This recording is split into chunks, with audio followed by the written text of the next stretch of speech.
Hello friends, today we will focus on the factor affecting the chemical shift in the PMR spectroscopy. Chemical shift कब ज़्यादा होती है, कब कम होती है, इसके ऊपर आज हम फोकस करने वाले हैं दोस्तों। आपको पता है दोस्तों केमिकल शिफ्ट का फॉर्मूला फॉर्मूला क्या है दोस्तों? Chemical shift equal to frequency of line minus frequency of TMS upon frequency of instrument in hertz into 10⁶। ये हम पिछले वीडियो में देख चुके हैं दोस्तों।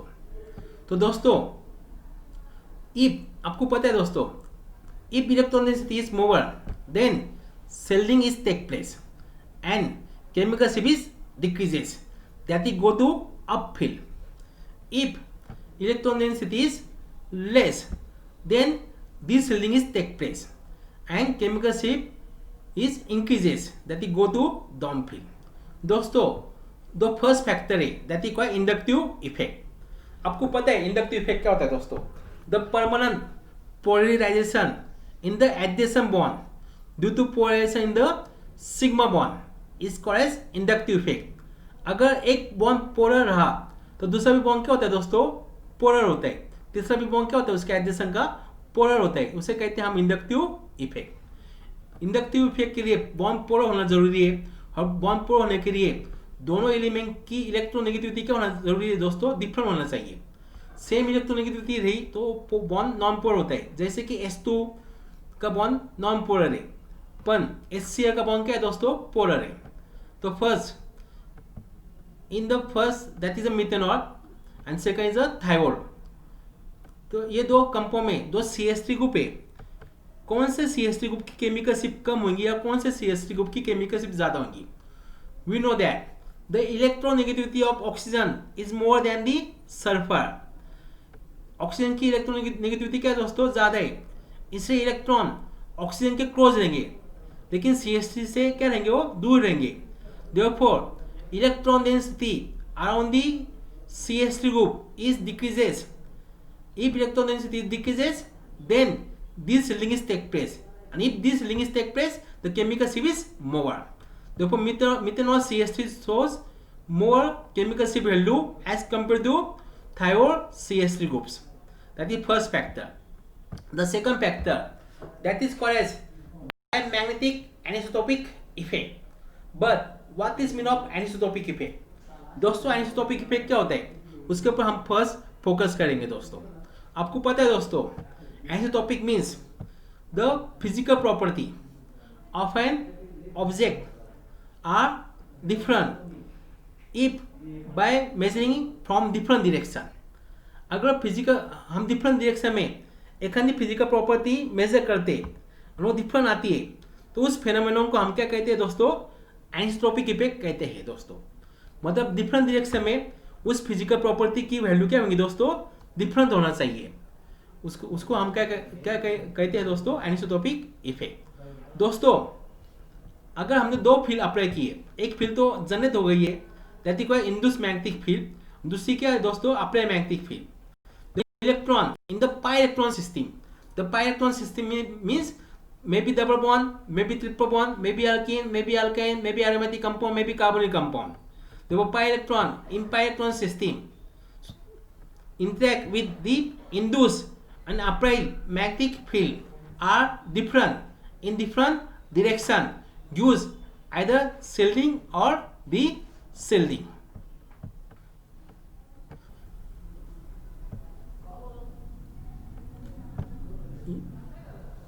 यह हम देख सकते हैं दोस्तों, ये दो मैग्नेटिक फील्ड, इसे हम मैग्नेटिक फील्ड कंसीडर करते हैं दोस्तों। इसके दो डायरेक्शन में, मतलब इसके डायरेक्शन में अबो या बिलो क्या होती है दोस्तों? हमेशा शेल्डिंग होती है।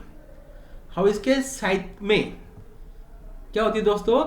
दिस शेल्डिंग होती है। The shielding is denoted by plus sign, the this shielding is denoted by minus sign. ये ध्यान में रखो दोस्तों, ये बहुत इंपॉर्टेंट है। मैग्नेटिक फील्ड के डायरेक्शन में हमेशा क्या होंगे दोस्तों? शेल्डिंग, और मैग्नेटिक फील्ड के साइड में हमेशा क्या होंगे दोस्तों? D shielding. अभी दोस्तों अलग अलग कंपाउंड में केमिकल शिफ्ट कैसे चेंज होती है इसके ऊपर हम फोकस करने वाले हैं ड्यू टू एनिसोटोपिक डायमैग्नेटिक एनिसोटोपिक इफेक्ट। तो कंपाउंड कौन से देखने वाले दोस्तों? जिसमें पाई इलेक्ट्रॉन सिस्टम होंगी, मतलब अल्कीन और अल्काइन, इसके ऊपर हम फोकस करने वाले दोस्तों एक बात हमेशा ध्यान में रखना, पहले इलेक्ट्रॉन का मोमेंट चेक करना है। कौन सी इलेक्ट्रॉन का मोमेंट चेक करना है? पाई इलेक्ट्रॉन का। पाई इलेक्ट्रॉन का मोमेंट कैसा होता है दोस्तों? कार्बन टू कार्बन होता है या pi bond to pi bond होता है। अगर दो पाई बॉन्ड है तो pi bond to pi bond होगा। अगर एक ही पाई बॉन्ड है तो कार्बन टू कार्बन, उसका क्या होगा दोस्तों? मोमेंट होगा। अभी आप अल्किन देख सकते हैं, इसमें number of pi bond between this two carbon is only 1। The electron movement is take place from carbon to carbon. मतलब इलेक्ट्रॉन का मूवमेंट कैसे हो रहा है दोस्तों? कार्बन टू कार्बन हो रहा है, इसी तरह हो रहा है। मतलब हॉरिजॉन्टल मैंने लाल रंग से दिखाया आपको दोस्तों। और हमेशा इलेक्ट्रॉन के मूवमेंट के परपेंडिकुलर में हम क्या करेंगे दोस्तों? मैग्नेटिक फील्ड क्या करते हैं दोस्तों? अप्लाई करते हैं। इसके परपेंडिकुलर डायरेक्शन क्या हो गई दोस्तों? ये हो गई दोस्तों। ओके, मतलब अभी आपको पता है दोस्तों, ये मैग्नेटिक फील्ड के डायरेक्शन में हमेशा क्या होती है दोस्तों? शील्डिंग। एंड शील्डिंग होते हैं साइन प्लस साइन, यहाँ शील्डिंग हुई दोस्तों। मतलब इसके साइड में क्या होंगी दोस्तों? दी शील्डिंग होना चाहिए, यहीं तीन होते बाय माइनस साइन। तो ये प्रोटॉन कहाँ आ गए दोस्तों? अल्किन के साइड में आ गए, मैग्नेटिक फील्ड के रीजन में, क्यों? उसके डायरेक्शन में नहीं आए, इसलिए प्रोटॉन क्या है दोस्तों? हाईली डी शील्डेड है। इसलिए alkene proton show more chemical ship because it is highly D shielded. लेकिन अभी दोस्तों हम अल्काइन के ऊपर फोकस करेंगे। ये अल्काइन में क्या होता है दोस्तों? देखो, the two carbon containing two pi bond, इसमें दो पाई बॉन्ड है, वन नंबर दो आबो बॉन्ड उसको हमने 1 कंसीडर किया, और जो बीरो बॉन्ड है उसे हमने 2 कंसीडर किया। दो electron movement take place from pi 1 to pi 2। मतलब इलेक्ट्रॉन की मूवमेंट कैसी होंगी दोस्तों? पाई 1 से पाई 2 की तरफ हो सकती है दोस्तों, बराबर। इससे मैं रेड कलर में दिखाता हूँ दोस्तों, बराबर। ये इलेक्ट्रॉन की मूवमेंट है, मतलब यहाँ इंड्यूस्ड मैग्नेटिक फील्ड तैयार हो गए दोस्तों। अब इसके ऊपर हम मैग्नेटिक फील्ड अप्लाई करेंगे। हमेशा मैग्नेटिक फील्ड हम कैसे अप्लाई करते हैं दोस्तों? परपेंडिकुलर डायरेक्शन में करते हैं। इंड्यूस्ड मैग्नेटिक फील्ड के परपेंडिकुलर डायरेक्शन में हम अप्लाई करेंगे। मतलब इसकी परपेंडिकुलर डायरेक्शन क्या हो गई दोस्तों? ये हो गई देखो। अभी यहाँ से हम अप्लाई कर रहे हैं। अभी मैग्नेटिक फील्ड के डायरेक्शन में हमेशा क्या होती है दोस्तों? शील्डिंग होती है। इसीलिए दो प्रोटॉन वो डायरेक्शन में आ गए दोस्तों, मतलब दो प्रोटॉन की क्या हो जाएंगी दोस्तों? शील्डिंग हो जाएंगी। इससे उसकी केमिकल शिप क्या होना चाहिए दोस्तों? लेस होना चाहिए। इसलिए अल्किन की केमिकल शिप ज्यादा होती है, लेकिन अल्काइन कार्बन के प्रोटॉन की केमिकल शिप क्या होती है दोस्तों? एज कंपेयर टू लेस होती है। आगे दोस्तों ध्यान में, one alkyne proton is more deshielded due to anisotropic effect. One alkyne proton is more shielded due to anisotropic effect. मतलब एनिसोट्रोपिक इफेक्ट से शील्डिंग भी हो सकती है और डी-शील्डिंग भी हो सकती है दोस्तों। नेक्स्ट पॉइंट दोस्तों, दैट इज कॉल्ड रिंग करण। ये रिंग करण क्या होता है दोस्तों? अब ये देख लो सब बेंजीन का स्ट्रक्चर है। बेंजीन में ये 3 पाई बॉन्ड दिखाई दे रहे हैं। ये पाई बॉन्ड क्या हो सकते हैं दोस्तों? मूव हो सकते हैं, मतलब इसे हम रेजोनेंस कहते हैं। और उससे रेजोनेंस हाइब्रिड होता है, जो हम सर्कुलर फॉर्म में बताते हैं। यहाँ आप देख सकते हैं सेकंड डायग्राम में। मतलब इलेक्ट्रॉन का मूवमेंट कैसे हो रहा है दोस्तों? रिंग के अंदर हो रहा है। जहाँ भी इलेक्ट्रॉन का मूवमेंट होता है वहाँ इंड्यूस्ड मैग्नेटिक फील्ड तैयार होती है। मतलब इंड्यूस्ड मैग्नेटिक फील्ड का तैयार हो गई दोस्तों। ये दो प्लेनर स्ट्रक्चर बेंजीन का उसके अंदर तैयार हो गई, मतलब रिंग के ऊपर तैयार हो गई। इसलिए इसके परपेंडिकुलर डायरेक्शन में हम फील्ड क्या करेंगे दोस्तों? अप्लाई करेंगे। इसके परपेंडिकुलर डायरेक्शन में फील्ड अप्लाई की, मतलब जो रिंग के ऊपर प्रोटॉन रहेंगे तो वो क्या हो सकते हैं दोस्तों? सील हो सकते हैं। लेकिन प्रोटॉन एक्चुअली क्या होते हैं दोस्तों? रिंग के बाहर होते हैं। तो मतलब वो कौन से रीजन में आ गए? डी शील्डिंग रीजन में आ गए। इससे वहां क्या होंगे दोस्तों? डी शील्डिंग होगी। इसलिए केमिकल शिप एरोमेटिक प्रोटॉन की कितनी होती है दोस्तों? हाई होती है, 6.5 to 8 होती है दोस्तों। आ गया ड्यू टू रिंग करण, या this is also called as anisotropic effect. The next point, shielding and deshielding cone. The consider is cyclohexane. The cyclohexane having 2 types of bond. One is axial bond, or is equatorial bond. The magnetic field is applied on this cyclohexane on this carbon. ये carbon के ऊपर हमने अगर magnetic field apply की तो दोस्तों आप देख सकते हो दो एक्सियल प्रोटॉन है वो मैग्नेटिक फील्ड के डायरेक्शन में आ रहे हैं। मैग्नेटिक फील्ड के डायरेक्शन में जो भी आते हैं वहाँ क्या होती है दोस्तों? शील्डिंग होती है। और साइड में क्या होती है दोस्तों? D shielding. मतलब इक्वेटोरियल प्रोटॉन क्या हो गया दोस्तों? उसकी केमिकल शिप ज़्यादा होना चाहिए, तो एक्सियल प्रोटॉन की केमिकल शिफ्ट क्या होती है दोस्तों, कम होती है। तो इसे कहते हैं axial proton are present in this cell ring, axial proton are present in the cell ring cone, therefore chemical shift is less. The equatorial proton are present in this seal ring cone, therefore chemical shift is more. दोस्तों the next effect है chemical shift कम ज्यादा होने का, that is called resonance effect. The Pulsar effect, electron density is increases, therefore shielding is take place and chemical shift is less. For example, consider the phenoxide ion. ये जो phenoxide ion आपको दिखाई दे रहा है उसका रेजोनेंस स्ट्रक्चर देखो कैसे होता है दोस्तों, ये -4 होता है दोस्तों। ये कैसे मूव होता है, बेस प्रोटॉन एक्सट्रैक्ट करने के बाद ये -4 कॉन्जुगेशन में आएगा, रेजोनेंस में आएगा, तो position become -4, then this -4 on ortho position again shift and to become -4 on the para position, then again use the -4 on the ortho position. Therefore -4 means electron means 2 electrons, therefore electron density is more at the ortho position, para position, hence shielding is take place at the ortho and para position if electron donating group is present on the aromatic nucleus. But if by using -R effect, then electron density is less, at that time this shielding is take place.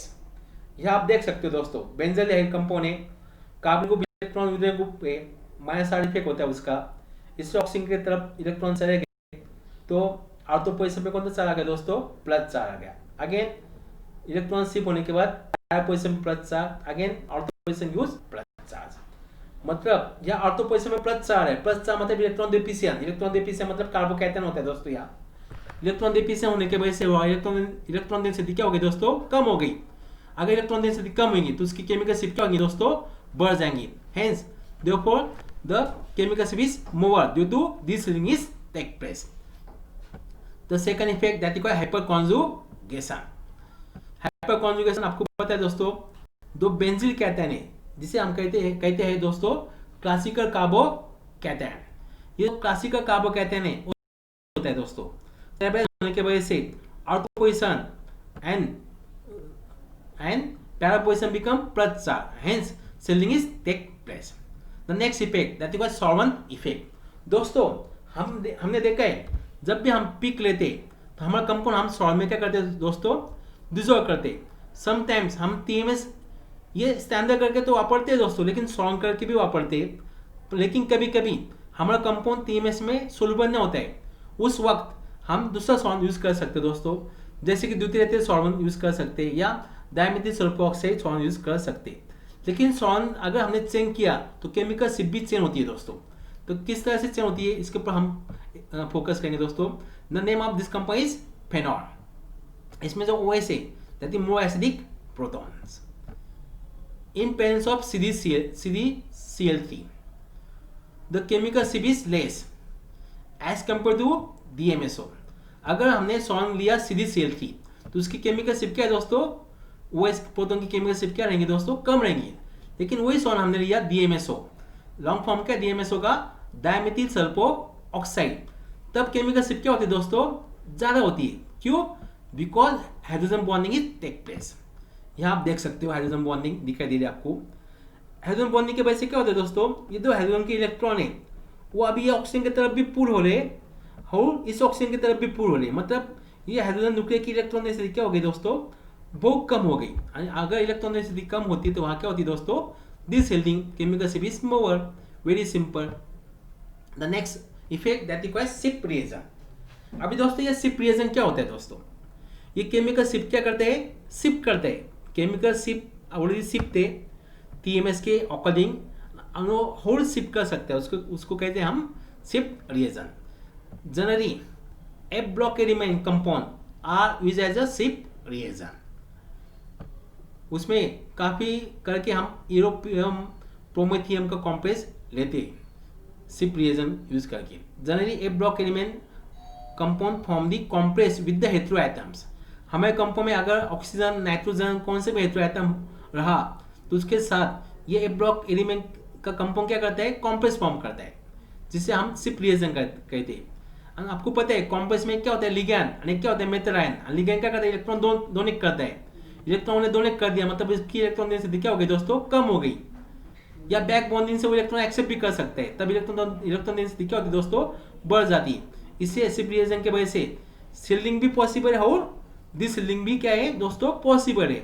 अब इसके वजह से chemical shift क्या होती है दोस्तों, chain होती है। If by using promethium complex then that is chemical shift go to upfield because shielding is take place, and if by using europium complex at that time chemical shift go to downfield that is this shielding is take place। दोस्तों next set में ये सवाल काफी बार पूछा गया है, promethium complex अगर shift reaction का यूज किया तो केमिकल शिफ्ट बढ़ती है क्या कम होती है, ऑफ कोर्स कम होती है क्योंकि अपफील्ड में जाता है वो। यूरोपियम कॉम्प्लेक्स से क्या होती है दोस्तों, बढ़ती है क्योंकि वो डाउनफील्ड में जाता है दोस्तों। ठीक है दोस्तों, थैंक यू। नेक्स्ट वीडियो में हम अलग पॉइंट फोकस करने वाले दोस्तों, डोंट मिस दी वीडियोज।